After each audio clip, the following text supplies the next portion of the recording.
So last Vloggy I called the Cockburn shopping centre low socio-economic, but it's not at all. It's actually low, middle, highbrow. Everybody's here, lots of cultures. I see plenty of money. There's still plenty of money in Perth. They say that there's not. But I tell you what, things are really expensive here. Like stuff at the health food shop is actually $2-3 more than even Slow Bar, which is surprising, I think. I will not retract what I said about, the smoking thing. I mean, people have the fucking right to smoke a cigarette in their car, in a car park, for fuck's sake. Smoking's just not about, being good or healthy or willpower. There's so much energy in smoking. I mean, allegedly there's entities in the chemicals that, latch onto people and... it cultivates qi, what I said before, so, it really works via the lung and large intestine, which is the reason why it's, an amazing trigger to, do a number 2. And it's a real emotional crutch for people, and, who are the powers that be to tell people that they're not allowed to have a fucking emotional crutch if they need one, if they can afford it, I think smokers need more rights, I'm not planning on... When I smoke 1 or 2, I occasionally have a binge, but I have years and years off, so I'm not speaking about me, I'm speaking about the general population that have the fucking... life is hard enough, right? I think smokers get given a really hard time.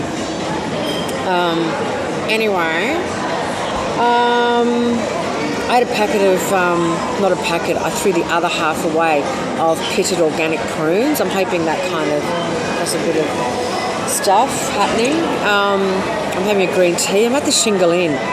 The Shingle Inn, what an institution. I mean, I used to go to the Shingle Inn with my grandmother when I was a little girl and eat lamingtons, Pretty much all my memories of my childhood is all around sweets and I can remember Mama, my grandmother, when she used to come and visit us, I wasn't really concerned about her coming, just the big packet of jelly babies that came with her, and I can actually still see the packet. And I used to dream a lot about, diving into vats of bananas and strawberry creams and, all those kinds of gelatin poisonous, horse hooves. Were my favourite, including when I was a veggie,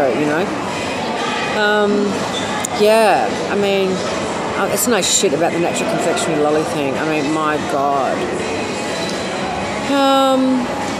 But I just went down the confectionery aisle before and I felt really okay about it, And I don't feel at all that I would bum a fag or have a coffee to take a shit right now. I'm really going to allow the Vedic treatment take its course. I've really committed and I feel that. It is really interesting, the whole, the new superfoods epidemic that's been going for many years. I'm just reading on the menu here, which is, pretty, you'd consider this to be incredibly healthy, right? A gluten-free chocolate. The chocolate you can, not gluten-free, guilt-free, guilt and gluten-free chocolate. The chocolate you can feel good about, including cacao, banana, Greek-style yogurt, cinnamon, and almond milk, right? So my teacher, Yost, through his own extensive research and his own, addiction into cacao, and I don't know, I'm going to ask him to comment actually underneath this because we'll be able to explain more. But he has decided that cacao is absolutely draining on the organs and in fact kind of poisonous and really deteriorating on so many levels. And then I read a few other things about people just going, wow, the health has plummeted by overdoing it. And a girlfriend of mine really got into the cacao ceremonies and her hair started to fall out. So it's like we're pioneers, and we've got, this way, that way, this is that. And it's like argive syrup, that's demonic. So is fucking corn on the cob. It's just so funny, isn't it? It kind of reminds me of, spiritual scriptures, like Buddha said, don't take it from me, find out for yourself. And, Christ said, seeking ye shall find. So funny, isn't it? I'm really hoping that once I find out what dosha I am, like there's, you know, the major doshas in the Vedic tradition, I'm really going to really stick to that. That's going to be my new thing. And I tell you what, I'm really enjoying vegetarianism. I'm doing ghee and eggs, but I'm loving that I've put down the organic chicken. And the last time, and the thing is, I had this, because I've been coming off red meat for a while, for quite some time. But when Empress and I had that Saturday night, you know, 3 weeks ago, this Saturday, fuck, it just seems like a year ago. I said, you know, I've got to have a steak, chips and salad at the pub. And I just didn't enjoy the steak. And that was the first steak I've had in a really long time. So something is really naturally happening to me. So I'm not putting that out there that, you know, I'm being down on anyone that wants to eat meat. It's just that this is my journey for me. And I long not to be part of the animal killing world.